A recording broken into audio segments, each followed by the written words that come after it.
So did you ever wonder, when looking at the impressive collections of little devil skulls on the belt of an orc or ogre, bugbear or quaggoth, what those skulls come from? Today, we're here to answer that question. The Galltrit is a unique form of the Gremlin species that are very sneaky, blood-sucking predators with a compulsive taste for the blood of humanoids. If that were not bad enough, they typically inhabit places with piles of dung, septic waste, offal or carrion, so they're filthy, wretched little scumbags with an equally nasty disposition. Aside from perhaps hags, I can't think of many other creatures who find them anything other than loathsome little vermin to be exterminated on sight. However, they can be very handy, not alive, of course, but exterminating them can net you quite a boon, and here's why. Those skulls of all the Galltrits you murder, when you have access to a sizable ant nest, they are by far the most cost-effective and efficient cleaners of bone. No waste, no fuss, everybody benefits from that, and thankfully the Galltrit is not a toxic creature. It's not infernal or abyssal, it's just a 6-inch tall, winged, tailless, imp-looking creature, very closely related to the common gremlin. The head is not much larger than that of a cat or tressum, and all you have to do is place the skull or pile of skulls on top of an ant mound, put a sturdy container over top of it to keep the large scavengers out of it, and leave it there for about a month. And those ants will clean off all the flesh and tendons, tongue, eyes, brains, out all the things quite thoroughly. Then all you need to do is soak and scrub the skulls in some soap and water, and they're good to go. These are very valuable to the so-called monstrous humanoid races. You can walk right into a heavily defended, rather tense orc camp by just showing them you have gremlin skulls to trade. There is a very low chance of being attacked and robbed, as outsiders who are willing to collect and trade these treasures are not something to be harmed. There is absolutely no reason for them to do so. In fact, you'll find them quite hospitable. Just be aware of the fact that orc tribes have a rigid, very rigid hierarchy, as do hobgoblins, and be careful when attempting to trade with bugbears, as they are large enough to consider wearing your skull as a belt ornament. With orcs, you always seek to speak with the chieftain, but that is not who you're there to trade with.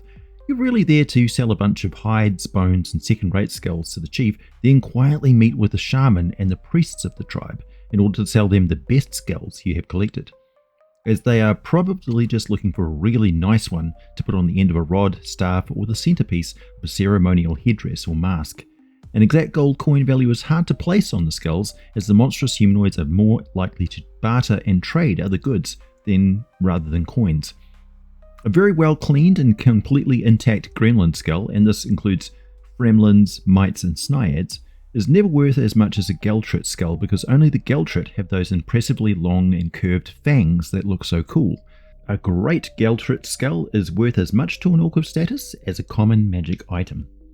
If Galltrits are known to inhabit a region, you can bait them into a specific area by giving them the offal or piles of dung they prefer, so dumping butchered animals around an old sewer outlet or slaughtering livestock around a heaped pile of manure is simple and very effective. There's not much point trying to hunt them down, as these things are exceptionally stealthy and they can fly, which makes tracking them down almost impossible without using magic. Place some weathered stone piles close to the dung and offal, and this is exactly where the Galltrit will go to blend in with the grey and brown stone as it waits for an opportunity to attack you.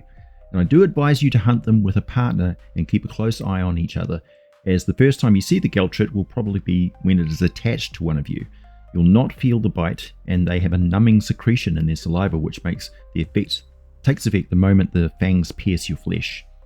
Even if a single Galltrit does latch on without you being aware of it, they just don't have a stomach large enough to hold enough blood to drain you to the point of death, but they can drink enough to knock you out cold. And if there are more than one of them, which is likely if you make a really good lair for them, you could get bled dry by them without even putting up much of a fight. It's actually not a bad way to go. You feel dizzy, weak, pass out, and shortly after die, surrounded by bloated, stone grey, stinky little scumbags peeing all over your corpse, which is what they do when full of blood. They empty their bladder immediately, otherwise they're too torpid to fly. Galltrit saliva contains an anesthetic that dulls the nerves when around the bite wound for 10 rounds. This saliva remains effective for many hours after you extract it from their corpse, or cause captured and starved Galltrit to drool excessively at the sight and smell of blood. The Galltrit saliva also contains an anticoagulant that will cause a lot of additional bleeding if applied to bladed weapons. In 5th edition terms, they have advantage on stealth rolls if unmoving and concealed in their preferred stones, dung pile, or heap of offal, with a +5 bonus to stealth checks when moving, and advantage on their bite attack if they have not been seen yet, with a +3 to hit, and the bite does 1d4 points of piercing damage, which reduces the victim's hit points by 1 point for every 4 points of blood-drained damage inflicted. If a victim's hit points are reduced by half, they also give the victim the exhausted condition, with 1 level of exhaustion. In D&D 2024, the effects of exhaustion are the same for all the levels. When you make a D20 test, the roll is reduced by 2 times your exhaustion level, and your character's speed is reduced by a number of feet equal to 5 times your exhaustion level. If you get 6 levels of exhaustion, you die. Simple enough. I quite like the rules update.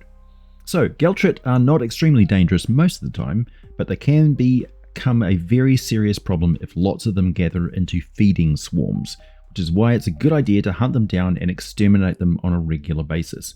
And also, establish a valuable trade relationship with your local monstrous humanoids, and a vital line of contact to keep diplomatic communication possible.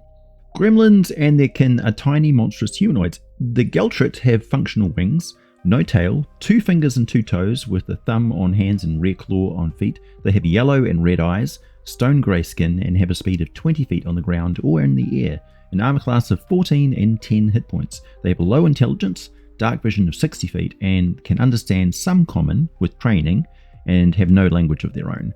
Their only notable attribute is their dexterity of 14. When desperately hungry, they will pester farm animals, often causing telltale lethargy and fever in farm animals, along with bite wounds on the legs, the rump, and the back of the neck.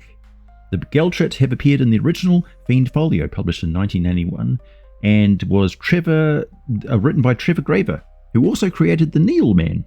If you want to check out the video on them, follow the link on the screen. The Galltrit was never printed in pages of White Wolf magazine, but was part of something like 1,000 monsters sent into Games Workshop by fans of Dungeons & Dragons. My name is AJ Pickett. I hope you enjoyed this deep dive into the game's distant past and an update to the current edition. For a massive archive of other monster lore, ecologies, and so on, consider subscribing. I upload frequently and my research tends to be pretty damn good. As always, thanks for listening, and I'll be back with more for you very soon.